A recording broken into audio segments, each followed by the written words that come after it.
बांग्लादेश की औरतें महीने में एक रात छोटे लड़के के साथ क्यों गुजारती हैं, ये रात जानकर आपके रोंगटे खड़े हो जाएंगे। 13 साल की उम्र में राजेश के कंधों पर बहुत बड़ी जिम्मेदारी आ गई थी और वह बहुत परेशान रहने लगा था। वह अपने पापा से मिलने के लिए आया हुआ था। उसे क्या पता था कि यहाँ आकर उस पर बड़ी जिम्मेदारी आ जाएगी। तभी राजेश की मुलाकात एक बंगाली औरत से हुई, जिसने राजेश को एक ऐसी बात बताई जिसे सुनकर वह हैरान रह गया।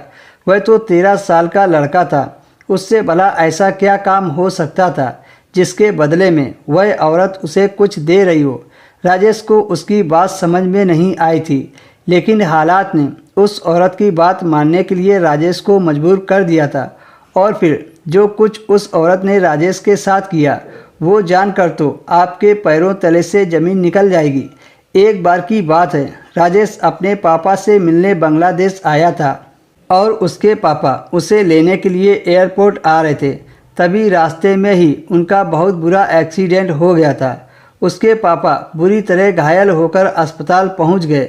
जब एयरपोर्ट पर राजेश के पापा की जगह उनके दोस्त राजेश को लेने के लिए आए थे, तब उसके पापा के दोस्तों ने ये खबर सुनाई थी कि तुम्हारे पापा अस्पताल में पड़े हैं। यह सुनकर वह बहुत ज़्यादा घबरा गया था। राजेश को दिल्ली से हवाई जहाज़ में उसकी मम्मी ने बैठाया था और यहाँ एयरपोर्ट पर राजेश को लेने के लिए उसके पापा आने वाले थे, लेकिन पापा के एक्सीडेंट की खबर सुनकर उसकी जान निकल गई थी। राजेश बहुत जिद करके बांग्लादेश आया था, क्योंकि उसके स्कूल की छुट्टी चल रही थी और वह अपना खाली समय अपने पापा के साथ बिताना चाहता था और बांग्लादेश भी घूमना चाहता था।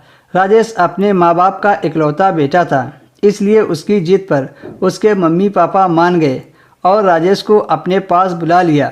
लेकिन राजेश को क्या पता था कि उसे यहाँ पर आने से मुसीबत आ जाएगी।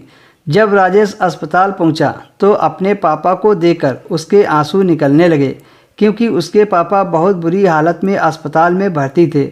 उनके पूरे शरीर पर पट्टी बंधी हुई थी। डॉक्टर ने बताया कि उनकी काफ़ी सारी हड्डियों में फ्रैक्चर है। अभी ये परेशानी चल ही रही थी कि तभी पता चला कि कंपनी ने पापा के एक्सीडेंट की खबर सुनकर उन्हें छुट्टी दे दी और पापा अब अगले 6 महीने तक कोई काम नहीं था। तभी एक दिन